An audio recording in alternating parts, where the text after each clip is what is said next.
World English Bible, Mark 15.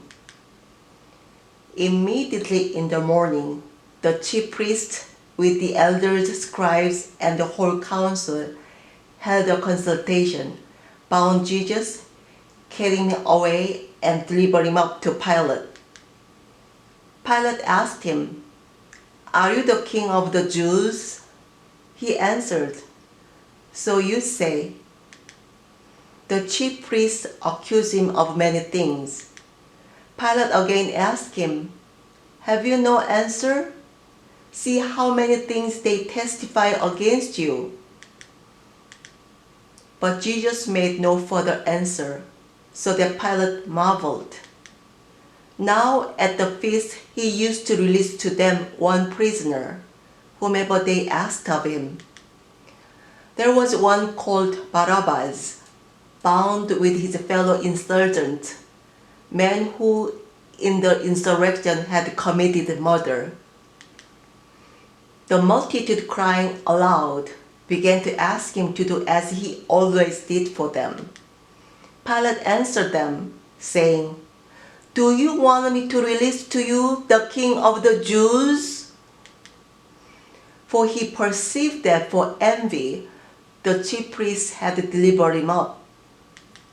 But the chief priests stirred up the multitude that he should release Barabbas to them instead. Pilate again asked them, "What then should I do to him whom you call the king of the Jews?" They cried out again, "Crucify him!" Pilate said to them, "Why? What evil has he done?" But they cried out exceedingly, "Crucify him!"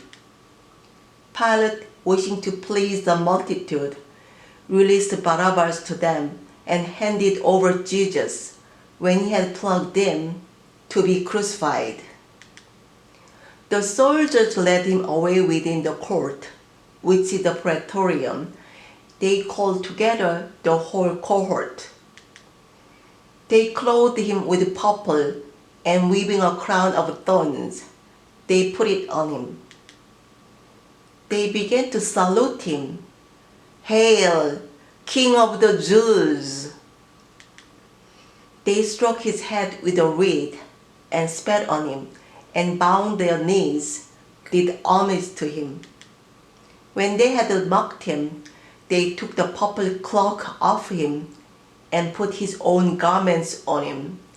They led him out to crucify him. They compelled one passing by, coming from the country, Simon of Cyrene, the father of Alexander and Rufus, to go with them that he might bear his cross. They brought him to the place called Golgotha, which is, being interpreted, the place of a skull.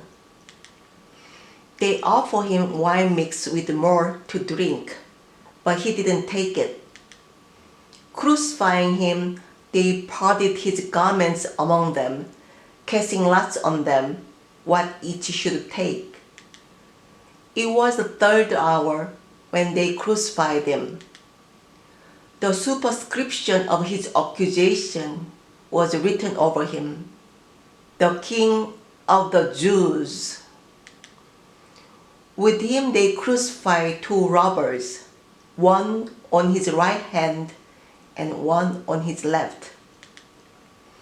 The scripture was fulfilled, which says, "He was counted with transgressors." Those who passed by blasphemed him, wagging their heads and saying, "Ha! You who destroyed the temple and built it in 3 days, save yourself and come down from the cross." Likewise, also the chief priests, mocking among themselves with the scribes, said, "He saved others, he can save himself. Let the Christ, the King of Israel, now come down from the cross, that we may see and believe him." those who were crucified with him also insulted him. When the 6th hour had come, there was darkness over the whole land until the 9th hour. At the 9th hour, Jesus cried with a loud voice, saying, Eloi, Eloi, lama sabachthani, which is being interpreted, my God, why have you forsaken me? Some of those who stood by, when they heard it, said, Behold, he is calling Elijah. One ran and filling a sponge full of vinegar, put it on a reed and gave it to him to drink, saying, Let him be. Let's see whether Elijah comes to take him down. Jesus cried out with a loud voice and gave up the spirit. The veil of the temple was torn in two from the top to the bottom. When the centurion who stood by opposite him saw that he cried out like this and breathed his last, he said, Truly, this man was the Son of God. There were also women watching from afar, among whom were both Mary Magdalene and Mary the mother of James the Less and of Joses, and Salome, who, when he was in Galilee, followed him and served him, and many other women who came up with him to Jerusalem. When evening had now come, because it was the preparation day, that is, the day before the Sabbath, Joseph of Arimathea, a prominent council member who also himself was looking for God's kingdom, came. He boldly went into Pilate and asked for Jesus' body.